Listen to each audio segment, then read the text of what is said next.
के बाद आपका एक बार फिर से स्वागत है और आप देख रहे हैं उपचुनाव का संग्राम। लगभग सभी नतीजे आ चुके हैं। मध्य प्रदेश में जो 4 उपचुनाव हुए हैं, जिसमें से 1 लोकसभा सीट का है और 3 विधानसभा सीटों के जो उपचुनाव हुए हैं, उसमें से सभी के नतीजे प्राप्त हो चुके हैं। बड़ी खबर यह है कि खंडवा लोकसभा सीट भी भारतीय जनता पार्टी ने लगभग 90,000 वोटों से जीत ली है। ब्रेकिंग न्यूज़ ये है कि खंडवा लोकसभा सीट भारतीय जनता पार्टी ने एक बार फिर 90,000 वोटों से जीत ली। हालांकि अधिकृत घोषणाएं अभी बाकी हैं, लेकिन इस विधानसभा उपचुनाव में जो 3 जगह पर विधानसभा उपचुनाव हुए थे, वहां कांग्रेस को केवल रेगांव में सफलता मिली है। रेगांव की सीट पहले भारतीय जनता पार्टी के पास थी। जुगल किशोर बागरी भारतीय जनता पार्टी के वहां से विधायक हुआ करते थे। उनके निधन के बाद हुए उपचुनाव में प्रतिमा बागरी, जो भारतीय जनता पार्टी की उम्मीदवार थी, उनको लगभग 12,000 मतों से शिकस्त का सामना करना पड़ा है। और कांग्रेस की कल्पना वर्मा, जो पिछला चुनाव 2018 का चुनाव जो हार चुकी थी जुगल किशोर बागरी से, वो इस बार विधायक बनने में कामयाब रही हैं और उनको 12,000 मतों से उनको सफलता प्राप्त हुई है। ये सीट कांग्रेस ने भारतीय जनता पार्टी से छीनी है, लेकिन वहीं कांग्रेस ने अपनी 2 महत्वपूर्ण सीटें भारतीय जनता पार्टी के हाथों गंवा दी है। कांग्रेस को सबसे चौंकाने वाली शिकस्त जोबट में मिली है। वहां भारतीय जनता पार्टी में हाल ही में शामिल हुई सुलोचना रावत लगभग 6,000 मतों से विजयी घोषित की गई हैं। उन्होंने कांग्रेस के कद्दावर नेता महेश पटेल को 6,000 मतों से हराया है।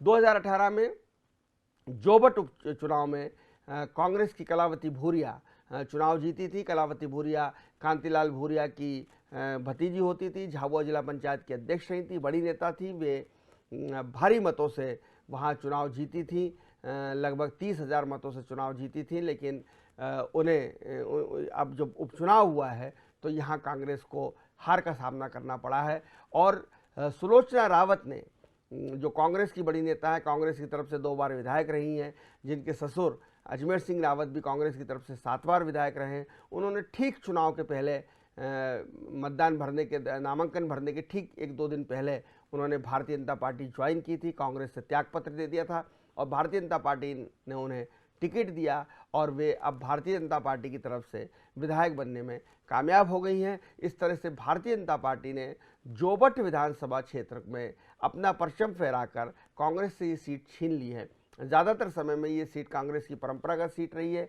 ज़्यादातर उम्मीदवार जो हैं वो कांग्रेस के जीते हैं। यहाँ से सिर्फ 2 बार जो है माधो सिंह डाबर को विजय हासिल हुई है, जो भारतीय जनता पार्टी के रहे हैं, लेकिन ज़्यादातर समय में यहाँ पर कांग्रेस जीतती आई है। तो सुलोचना रावत ने एक बार फिर से ये सीट भारतीय जनता पार्टी को दिलवा दी है और ये बहुत बड़ा गेन है भारतीय जनता पार्टी को, क्योंकि आदिवासी अत्याचार का मुद्दा चुनाव के पहले काफ़ी गरमाया हुआ था। जो घटना नीमच में हुई थी, जो घटना भीकनगांव में हुई थी, उन तमाम घटनाओं के कारण कांग्रेस आरोप लगा रही थी भारतीय जनता पार्टी सरकार पर कि उसके शासनकाल में आदिवासी समाज के साथ अत्याचार हो रहा है, उनकी सुरक्षा नहीं हो पा रही है। लेकिन इस आदिवासी सीट को जीतकर भारतीय जनता पार्टी ने इन तमाम आरोपों को एक तरह से नकार दिया है, खारिज करवा दिया है और जनता ने भी कांग्रेस के इन आरोपों को एक तरह से सिरे से खारिज कर दिया है, क्योंकि ये बहुत बड़ी जीत मानी जा रही है भारतीय जनता पार्टी की। जो तीसरा उपचुनाव हुआ था पृथ्वीपुर, टीकमगढ़ निमाड़ी जिले के क्षेत्र जिसमें आता है पृथ्वीपुर, और यहाँ से आबकारी मंत्री रहे बृजेंद्र सिंह राठौर, जो कांग्रेस के दिग्गज और कद्दावर नेता थे। उनके निधन के बाद ये चुनाव हो रहा था।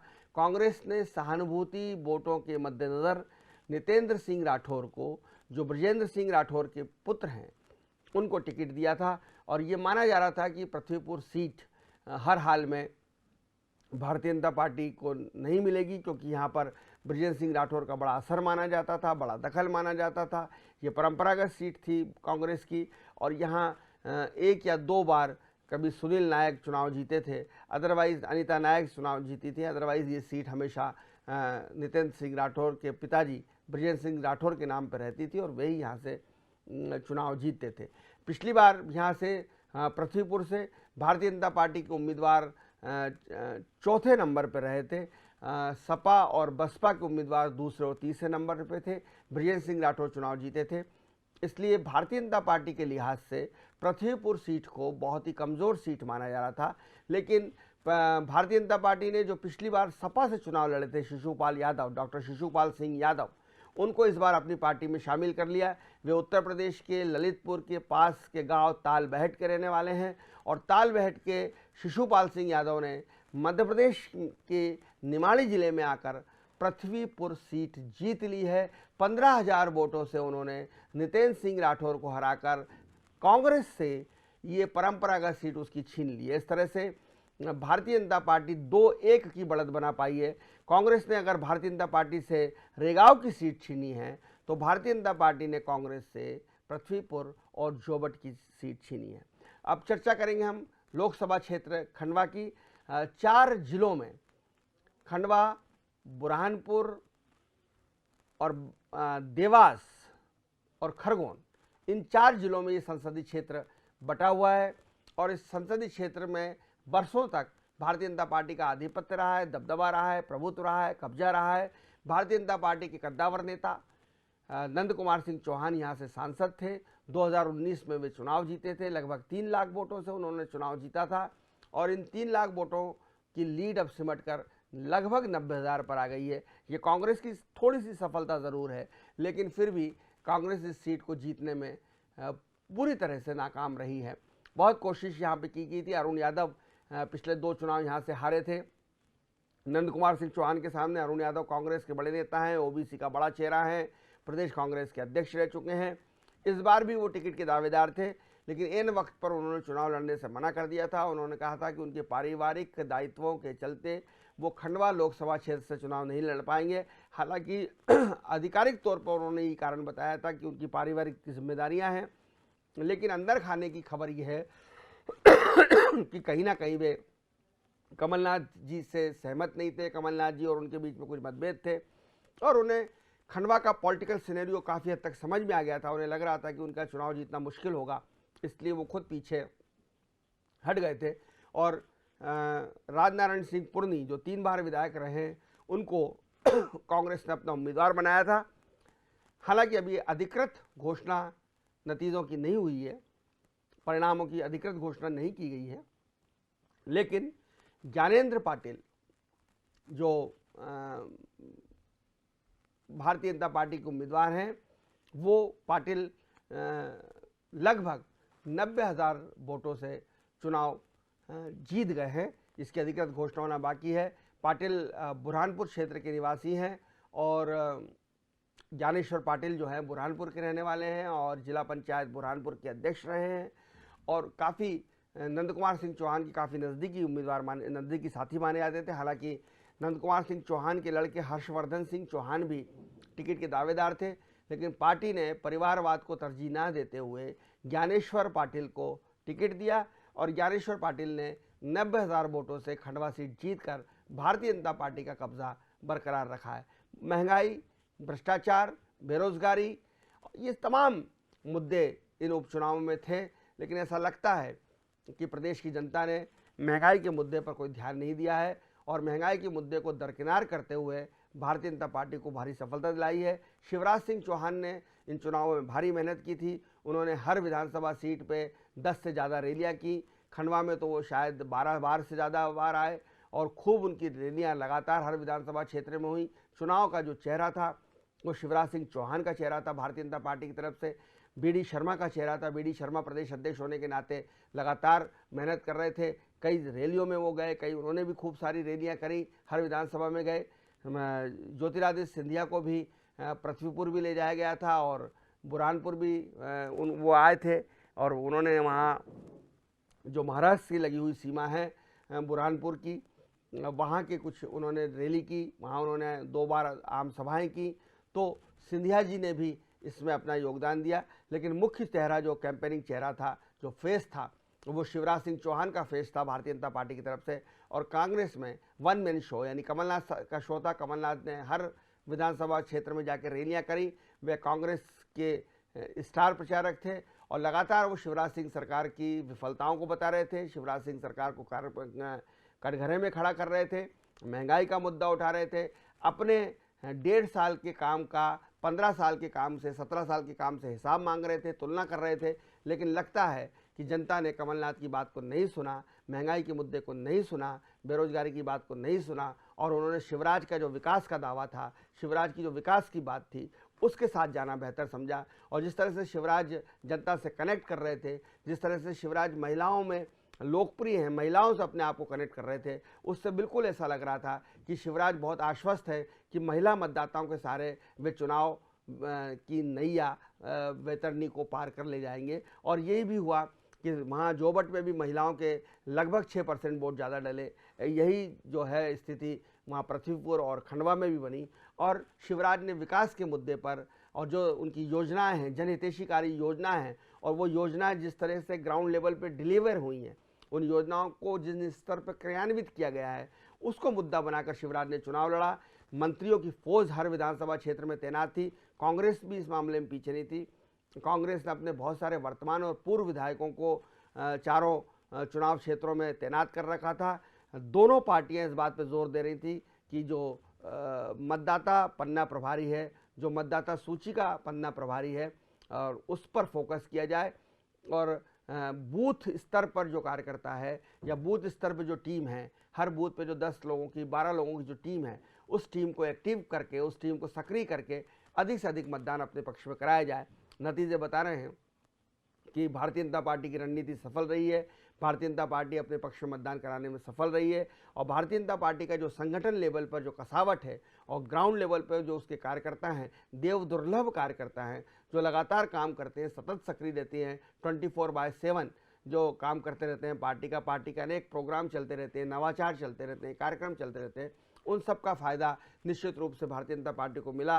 भारतीय जनता पार्टी के कार्यकर्ताओं के, अनुशासित कार्यकर्ताओं का काम, संघ का उसके ऊपर निगरानी रखना, शिवराज सिंह का लोकप्रिय और महिला हितैषी चेहरा, किसान हितैषी चेहरा, बीडी शर्मा का संगठन क्षमताएं, बीडी शर्मा की संगठन को लामबंद करके संगठन को फोकस्ड वे में काम करवाना, सुहास भगत, हितानंद शर्मा, ये सारे लोग जिस तरह से निगरानी रख रहे थे, कहीं भी सेबोटेज नहीं होने दिया। ऐसा लग रहा था कि खंडवा में सेबोटेज होगा। हर्षवर्धन नाराज लगे 2-3 दिन तक। जब चुनाव शुरू हुए, ज्ञानेश्वर पाटिल के नाम की घोषणा हुई, तो हर्षवर्धन नाराज लग रहे थे। लेकिन जिस तरह से संघ ने उनको समझाया, जिस तरह से शिवराज ने उनको समझाया, और उसके बाद हर्षवर्धन भी मैदान में आ गए थे। यही ऐसा पृथ्वीपुर में भी लग रहा था कि नायक परिवार नाराज है, गणेशीलाल नायक नाराज हैं, अनीता नायक नाराज हैं, और भी जो वहाँ के दावेदार थे उनको कहीं ना कहीं निराशा है कि आप एक सपा के व्यक्ति को ला रहे हैं, पार्टी में टिकट दे रहे हैं, और ललितपुर का व्यक्ति है, उत्तर प्रदेश का व्यक्ति है। लेकिन उसके बावजूद भी ये जो सेबोटेज था, जो नाराजगी थी, उसको भारतीय जनता पार्टी ने समय रहते दूर की। मंत्रियों की फौज वहां पर तैनात थी। नरोत्तम मिश्रा खुद वहां जा रहे थे। गोपाल भार्गव ब्राह्मण वोटों की नाराजगी को देखते हुए कि पृथ्वीपुर के ब्राह्मण वोट नाराज हो सकते हैं क्योंकि अनीता नायक ब्राह्मण है, गणेशीलाल नायक ब्राह्मण है, उनका टिकट काटा गया है, तो ब्राह्मण वोटों की नाराजगी को दूर करने के लिए वहाँ पर नरोत्तम मिश्रा और गोपाल भार्गव ने काफ़ी मेहनत करी। दोनों बड़े वरिष्ठ मंत्री आखिर तक वहाँ टिके रहे, जमे रहे, और उन्होंने पूरा मैनेजमेंट इस तरह से जमाया कि ब्राह्मण नेता भारतीय जनता पार्टी से नाराज ना हो। शिवराज का चेहरा, संगठन की कार्यक्षमताएं और वरिष्ठ मंत्रियों की देखभाल और मार्गदर्शन और नियंत्रण में काम हुआ। इसी तरह से खंडवा के अंदर जब लोकसभा चुनाव हुआ तो बहुत सारे मंत्री तैनात किए गए थे। तुलसी सिलावट पंधाना को देख रहे थे, कमल पटेल भीकनगांव और बड़वाह को देख रहे थे, तो तमाम तरह के लोग मंत्री वहाँ पर लगे हुए थे। गोविंद सिंह राजपूत जो हैं वो काम कर रहे थे जोबट के अंदर, और जोबट में भी यही बात थी कि जोबट में भी भारतीय जनता पार्टी शुरुआती दौर में माधव सिंह डाबर और एक दूसरे नेता भाजपा के जो काफ़ी कद्दावर नेता हैं, ये कहीं ना कहीं नाराज़ लगाई दे रहे थे। अभिषेक डाबर नाराज लग रहे थे क्योंकि सुलोचना रावत कांग्रेस से आई थी, विशाल सिंह रावत कांग्रेस से आए थे, और ये कांग्रेस में माधव सिंह डाबर और सुलोचना रावत आमने सामने चुनाव लड़ चुके हैं। विशाल रावत के कारण माधव सिंह को हार का सामना करना पड़ा है, तो कहीं ना कहीं नाराज़गी थी। लेकिन रमेश मेंदोला जो वहाँ के चुनाव प्रभारी थे, उन्होंने सबको एक जाजम पर बिठाया, और रमेश मेंदोला ने इस बात की पूरी कोशिश की कि माधव सिंह डाबर सेबोटेज ना कर पाएँ और वो अपनी ईमानदारी से काम करें। पंचायत एवं ग्रामीण विकास मंत्री महेंद्र सिंह सिसोदिया, गोविंद सिंह राजपूत, ओम प्रकाश शक्लेचा, ये तमाम नेता वहाँ पर काम कर रहे थे, रमेश मेंदोला वहाँ पर काम कर रहे थे और इन लोगों ने आखिरी समय तक जिस तरह से मोर्चा संभाला और जो शुरुआत की चुनावी दौर में 3-4 दिन पहले तक ऐसा लग रहा था कि महेश पटेल भारी हैं, क्योंकि महेश पटेल एक दबंग परिवार से आते हैं। उनके पिता बेस्ता पटेल का बड़ा आपराधिक रिकॉर्ड रहा है और वे काफ़ी दबंग विधायक माने जाते थे बेस्ता पटेल। महेश पटेल के भाई और खुद महेश पटेल और मुकेश पटेल भी दबंग प्रवृत्ति के नेता माने जाते हैं। तो ऐसा माना जा रहा था कि आखिरी 3-4 दिन में सुलोचना रावत उनका सामना नहीं कर पाएंगी, उनके सामने सीधी पड़ेंगी, उनका मुकाबला नहीं कर पाएंगी। इस बात को, इस कमजोरी को जानते हुए भारतीय जनता पार्टी ने अपने 3 और 4 दबंग मंत्रियों को, गोविंद सिंह राजपूत बुंदेलखंड के बहुत दबंग चेहरा है, महेंद्र सिंह सिसोदिया गुना का दबंग चेहरा है, रमेश मेंदोला इंदौर के बहुत ही कद्दावर और दबंग नेता माने जाते हैं, और ओम प्रकाश सकलेचा, ये चारों बड़े चेहरे वहाँ पर आखिरी समय तक टिके रहे। मतदान प्रचार रुक जाने के बाद भी इन्होंने क्षेत्र नहीं छोड़ा और उसी क्षेत्र में रुक कर इन्होंने पूरा मोर्चा संभाला ताकि किसी भी तरह का न्यूसेंस क्रिएट ना हो सके और महेश पटेल और उनकी टीम अपना दबदबा ना दिखा सके, दबंगता ना दिखा सके। एक रणनीति के तहत काउंटर करने के लिए गोविंद सिंह राजपूत और महेंद्र सिंह सिसोदिया को वहाँ तैनात किया गया और इस तरह से भारतीय जनता पार्टी ने एक ऐसी सीट हासिल की जो हासिल करना उसका सपना था। क्योंकि मैं कह रहा हूँ, बार बार कह रहा हूँ कि जोबट परंपरागत सीट है कांग्रेस की, और इसलिए कांग्रेस को सबसे ज़्यादा दुख और सबसे ज़्यादा चिंता अगर किसी सीट के हारने की हुई होगी तो निश्चित रूप से वो जोबट की हुई होगी। क्योंकि जोबट का हारना ये बता रहा है कि आदिवासी बेल्ट में कांग्रेस की स्थितियाँ ठीक नहीं हैं। जोबट सुदूर आदिवासी अंचल झाबुआ अलीराजपुर के एक पिछड़ी हुई तहसील में है जहां आज भी विकास की गंगा पहुंचना है, और वहां का आदिवासी अगर भारतीय जनता पार्टी के साथ आ रहा है तो निश्चित रूप से कांग्रेस के लिए चिंता का विषय है। कांग्रेस को ये समझना होगा कि झाबुआ अलीराजपुर में अगर कांग्रेस हारती है तो फिर उसको पूरे मध्य प्रदेश में उसके लिए कोई संभावना नहीं बचती है। आपको याद होगा बहुत पुराना 2003 में जब चुनाव हुए थे, उमा भारती के नेतृत्व में भारतीय जनता पार्टी लड़ रही थी और 2008 में जैसे ही झाबुआ जिले की 5 सीट पर भारतीय जनता पार्टी के उम्मीदवार आगे चलने लगे तो दिग्विजय सिंह ने अपनी हार स्वीकार कर ली थी और इस्तीफा राज्यपाल को देने चले गए थे। उन्होंने कहा कि अगर हम झाबुआ नहीं जीत रहे हैं तो फिर मध्य प्रदेश में तो हम कहीं जीत ही नहीं पाएंगे। तो मुझे लगता है कि झाबुआ एक तरह से कांग्रेस का लिटमस टेस्ट है। झाबुआ जिला, अलीराजपुर जिला, ये कांग्रेस का लिटमस टेस्ट है और अलीराजपुर जिले की जोबट सीट अगर कांग्रेस हार रही है तो कांग्रेस को बहुत कुछ सोचना होगा, बहुत कुछ चिंतन करना पड़ेगा और चिंता करनी पड़ेगी कि आखिर आदिवासी की सीट वो क्यों नहीं जीत पाए हैं। तो जोबट सीट का जीतने का श्रेय निश्चित रूप से रमेश मेंदोला, गोविंद सिंह राजपूत, ओम प्रकाश सकलेचा, महेंद्र सिंह सिसोदिया और इनकी पूरी टीम को जाता है जो इन्होंने लगातार लामबंदी की। और मुख्यमंत्री ने जोबट में बहुत ताकत झोंक की, आदिवासियों के हितों की कई घोषणाएं की, ताड़ी वाली घोषणा हो, चाहे वो महुआ की शराब बनाने वाली घोषणा हो, आदिवासियों के हित में ज़मीन पे गांव में उनको खाली ज़मीन पे मकान बनाने की घोषणा हो। ये तमाम घोषणाओं ने जो है कहीं ना कहीं आदिवासी बेल्ट में, चाहे वो भीकन गांव हो, चाहे वो बड़वा हो, चाहे वो खंडवा के आदिवासी क्षेत्र हो, बुरहानपुर के आदिवासी क्षेत्र हो, वहाँ नेपा नगर, ओंकारेश्वर, यहाँ भी बड़ी मात्रा में आदिवासी हैं, मानधाता में, इन सब को प्रेरित किया और आदिवासी हितैषी घोषणाओं से ने निश्चित रूप से भारतीय जनता पार्टी के पक्ष में एक माहौल बनाया। तो शिवराज की जो चेहरा है, एक विकास का चेहरा है, किसानों में और ख़ास तौर पे बच्चियों में, महिलाओं में बहुत लोकप्रिय हैं। मामा, खुद को मामा बताकर वो प्रस्तुत करते हैं और लोग उनको, महिलाएं, बच्चियां उनको मामा के रूप में, अपने भाई के रूप में स्वीकार करती हैं। उसका फ़ायदा निश्चित रूप से भारतीय जनता पार्टी को मिलता है। और साथ में भारतीय जनता पार्टी की जो संगठनात्मक मशीनरी है जिसको लीड कर रहे थे विष्णुदत्त शर्मा, जो विद्यार्थी परिषद के बहुत कद्दावर नेता रहे हैं, विद्यार्थी परिषद से जिनकी ग्रूमिंग हुई है और ग्रास रूट लेवल पर उनको पता है कि एक एक कार्यकर्ता कौन है, कहाँ पर है, किस तरह से काम कर रहा है।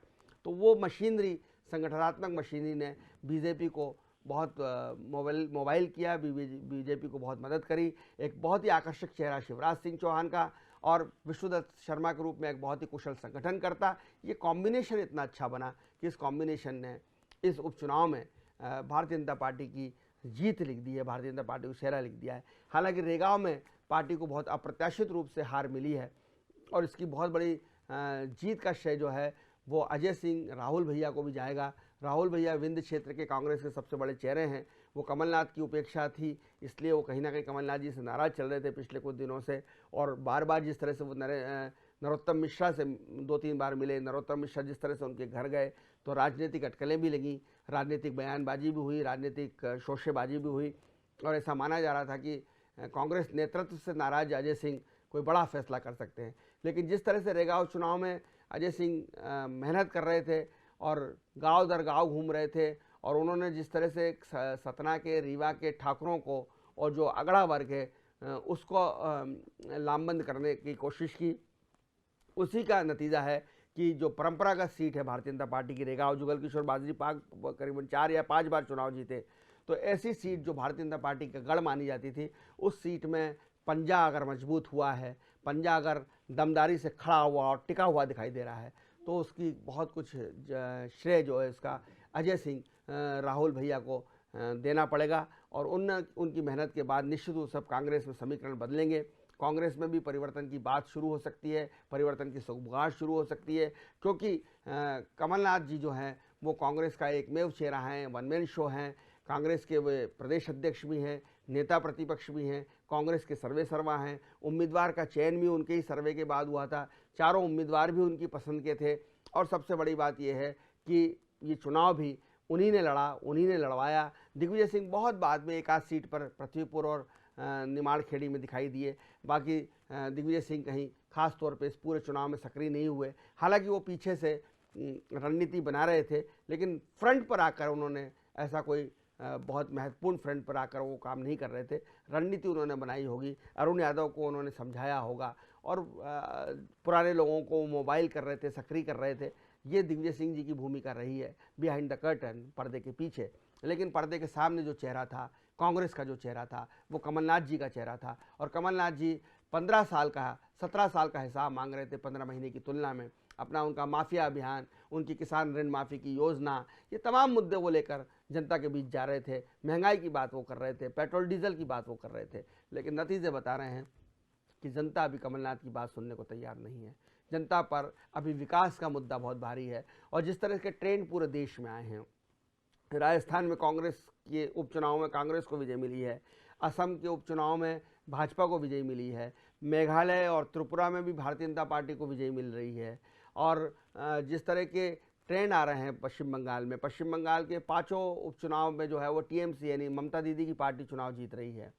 तो ये ट्रेंड ये बता रहे हैं। बिहार के अंदर जेडीयू और भाजपा चुनाव जीती है। तो ट्रेंड ये बता रहे हैं कि जिस राज्य में जिस पार्टी की सरकार है, जनता ने उसी को अपना समर्थन दिया है ताकि उनके क्षेत्र का विकास हो चुके। उनके क्षेत्र में अगर विपक्ष का व्यक्ति जीत जाएगा, जनता आजकल सोच बदल गई है। आज से कई साल पहले ये सोच हुआ करती थी कि जनता ये सोचती थी कि अगर हम विपक्ष को जिता देंगे उपचुनाव में तो सरकार पे लगाम लगेगी, सरकार पे कंट्रोल होगा, सरकार को जनहितैषी कार्य करेगी, सरकार को दबाव में आएगी। लेकिन अब सोच बदल गया है। अब जनता ये सोचती है कि सरकार तो यही रहनी है 5 साल तक, तो क्यों ना इन्हीं का व्यक्ति को जिता दिया जाए ताकि क्षेत्र का कुछ भला हो सके, क्षेत्र में विकास हो सके, क्षेत्र में योजनाएं आए, क्षेत्र में धन आए, पैसा आए और क्षेत्र हमारा भी तरक्की कर सके। यही सोच पूरे देश में दिखाई दे रही है। इसलिए असम में, मेघालय में, त्रिपुरा में, बिहार में, मध्य प्रदेश में भारतीय जनता पार्टी जीतती हुई दिखाई देती है। वहीं दूसरी तरफ अगर हम बात करें तो राजस्थान में कांग्रेस दिखाई दे रही है और पश्चिम बंगाल में तृणमूल कांग्रेस दिखाई दे रही है जीतती हुई। ये संकेत है कि अब राजनीति में मतदाता बहुत समझदार हो गए हैं और वो जानते हैं कि किस पार्टी को जिताने में उनका फिलहाल भला है। तो ये अगर हम ये कहें, हमने वो सत्ता का सेमीफाइनल था जो 28 उपचुनाव हुए थे मध्य प्रदेश में, हमने उसे सत्ता का सेमीफाइनल कहा था। डिजाइना न्यूज़ ने उसकी खबरें आपको दिखाई थी। और ये अगर हम मान लें कि लिटमस टेस्ट था, ये एक चुनाव में जाने के पहले, चूँकि 2023 में फिर से मध्य प्रदेश विधानसभा के चुनाव होने वाले हैं, 21 ख़त्म होने जा रहा है और 22 का जो साल होगा, वर्ष 22 जो होगा, वो एक तरह से आप मान सकते हैं कि चुनावी वर्ष होगा। और चुनावी वर्ष में ज़्यादातर काम जो होंगे वो चुनावी योजनाओं को मद्देनज़र होंगे। तो ये चुनाव कमलनाथ के लिए बहुत महत्वपूर्ण था और शिवराज जी के लिए उससे कहीं ज़्यादा महत्वपूर्ण था, क्योंकि लगातार इस तरह की चर्चाएं हो रही थी कि चेहरा कौन होगा भाजपा का 2023 में। ये न केवल पत्रकार पूछ रहे थे, मीडिया पूछ रही थी, बल्कि राजनीतिक दलों में भी इस तरह की बातचीत हो रही थी और दिग्विजय सिंह ने इस तरह के ट्वीट भी किए थे कि मामा तो गया। तो ये इस तरह के ट्वीट दिग्विजय सिंह भी कर रहे थे, यानी कांग्रेस में भी इस तरह की चर्चाएं थी कि शिवराज को बदला जा सकता है, क्या शिवराज चेहरे होंगे या नहीं होंगे। लेकिन जिस तरह की सफलता भारतीय जनता पार्टी ने जीत हासिल की है और जिस तरह से शिवराज सिंह चौहान ने अपने चेहरे पर, अपने दम पर ये उपचुनाव जिताए हैं, उसके बाद इन तमाम राजनीतिक चर्चाओं पर, शुगुफों पर, अटकलों पर एक तरह से विराम लग गया है और ये बात बहुत साफ तौर पर अब स्थापित हो चुकी है कि मध्य प्रदेश में भारतीय जनता पार्टी के पास जो है वो शिवराज जैसा चेहरा है, शिवराज जैसा कद है, अपना तो शिवराज बस, ये वाली बात हो गई है। और अब शिवराज के नेतृत्व को कोई चुनौती ना तो पहले थी और ना अब होगी, ऐसा लगता है, क्योंकि केंद्रीय नेतृत्व भी उनकी सफलता से निश्चित रूप से गदगद हुआ होगा, आशान्वित हुआ होगा कि 2023 में भी भारतीय जनता पार्टी अच्छा प्रदर्शन कर सकती है। क्योंकि कमलनाथ की जरूर, इसके विपरीत कमलनाथ के लिए ज़रूर अब चुनौतियाँ खड़ी होंगी, अब सवाल खड़े होंगे, क्योंकि कमलनाथ केंद्रीय नेतृत्व भी ये जानना चाहेगा कि उपचुनावों में भी अच्छा प्रदर्शन कांग्रेस नहीं कर पाई थी, अभी भी कांग्रेस अच्छा प्रदर्शन नहीं कर पाई है। एक दमोह की जीत को छोड़ दिया जाए तो ठीक है, दमोह की जीत एक अलग कारण था, दमोह का चुनाव एक अलग वातावरण में हुआ था, वहाँ भारतीय जनता पार्टी में एकता नहीं थी, फूट थी और भारतीय जनता पार्टी का वहाँ एक सेटअप था जमा जमाया, उस सेटअप को डिस्टर्ब करके पार्टी ने चुनाव लड़ा था। तो निश्चित रूप से कांग्रेस के पक्ष में वहाँ का नतीजा गया, वो एक अलग वातावरण, अलग परिवेश, अलग पर्यावरण की बात थी। लेकिन अभी 3 चुनावों में, विधानसभा के और एक लोकसभा चुनाव में भारतीय जनता पार्टी को अच्छा वोट मिला है और उसके पहले 28 उपचुनावों में भी कांग्रेस को शिकस्त खानी पड़ी थी। तो शिवराज ने अपने हर परीक्षा में, चाहे वो 28 उपचुनावों की परीक्षा हो, सेमीफाइनल की परीक्षा हो, लिटमस टेस्ट हो, अपने आप को प्रूव किया है, अपने आप को सिद्ध किया है और उन्होंने साबित कर दिया है कि मध्य प्रदेश में भारतीय जनता पार्टी के अगर सर्वाधिक लोकप्रिय चेहरे कोई हैं तो निश्चित रूप से वो शिवराज सिंह चौहान हैं। जहाँ तक बात की जाए कमलनाथ जी की, तो निश्चित रूप से अब ये सवाल खड़े होंगे कि अब कांग्रेस नेतृत्व क्या करने जा रहा है, क्योंकि अभी तक ये बार बार अटकलें होती थी कि कमलनाथ जी को राष्ट्रीय नेतृत्व, कोई राष्ट्रीय जिम्मेदारी देना चाहता है, उन्हें राष्ट्रीय स्तर पर उपाध्यक्ष बनाया जा सकता है, क्योंकि अहमद पटेल के जाने के बाद एक वैक्यूम वहाँ क्रिएट हुआ है दिल्ली में, और दिल्ली में सोनिया जी और राहुल जी को एक ऐसा सुलझा हुआ, समझदार, अनुभवी, परिपक्व, मैच्योर्ड लीडर चाहिए जिसके सारे दूसरे दलों से बहुत अच्छे संबंध हो, जो दूसरे दलों को एक जाजम पर ला सके और कांग्रेस के नेतृत्व में बिठा सके। ये काम केवल कमलनाथ कर सकते हैं, कमलनाथ में ही ये क्षमता है। तो कई बार ये चर्चा होती रहेगी कमलनाथ जी क्या दिल्ली जाएंगे और दिल्ली में क्या राष्ट्रीय भूमिका में नजर आएंगे, लेकिन कमलनाथ ने एक बार 2023 का चुनाव अपने नेतृत्व में लड़ना चाहते हैं, क्योंकि वो उनके दिल में कहीं ना कहीं खालिश है, कहीं ना कहीं खरोच है कि उनकी सरकार बन गई थी और उनकी सरकार को एन के प्रकार कुछ गलत तरीके से उनकी सरकार को गिराया गया, तो वो एक बार फिर से बाजी पलटना चाहते हैं। इसलिए कमलनाथ शायद मध्य प्रदेश छोड़ना नहीं चाहेंगे, लेकिन अब सवाल खड़े होना लाजमी है, प्रश्न तो अब उठेंगे। राहुल जी जो है सोचेंगे, क्योंकि पंजाब में जिस तरह से अमरिंदर सिंह को बदला गया और जिस तरह से चन्नी को वहाँ लाया गया है, तो हो सकता है कि छत्तीसगढ़ में और राजस्थान में और मध्य प्रदेश में भी कुछ परिवर्तन के बारे में कांग्रेस आलाकमान, हाईकमान सोच सकता है। तो कुल मिलाकर ये स्थितियां हैं और ये राजनीतिक स्थितियां जिनकी चर्चाएं चल रही थी, आज उपचुनाव के नतीजे आने के बाद ये अटकलों पर विराम लग गया है, नतीजे सबके सामने हैं। निश्चित रूप से भाजपा की धनतेरस बन गई है, भाजपा की दिवाली बन गई है और कांग्रेस की जो दिवाली है वो फीकी हो गई है। कांग्रेस की दिवाली तो लंबे समय से फीकी चल रही है, लेकिन एन दिवाली के मौके पर ऐसे निराशाजनक नतीजे निश्चित रूप से आप कह सकते हैं कि कांग्रेस की दिवाली को फीकी कर देने वाले हैं। और अगर मैं दिवाली की भाषा में बात करूं तो इस उपचुनावों ने कांग्रेस का दिवाला निकाल दिया है और भारतीय जनता पार्टी को मालामाल कर दिया है। भारतीय जनता पार्टी के कार्यालय के में फटाके फूट रहे हैं, भारतीय जनता पार्टी बड़ा बम फोड़ने में कामयाब रही है और कांग्रेस के फटाके फुस्सी निकल गए हैं, फुस्सी बम साबित हुए हैं। देखते रहिए उपचुनाव का संग्राम, देखते रहिए डिजाइनर न्यूज़। खबरों का सिलसिला जारी रहेगा और एक छोटे से ब्रेक के बाद, एक छोटे से अंतराल के बाद हम फिर से नई अपडेट्स लेके, ताज़ा खबरें लेकर आपके सामने हाजिर होंगे। देखते रहिए डिजाइनर न्यूज़।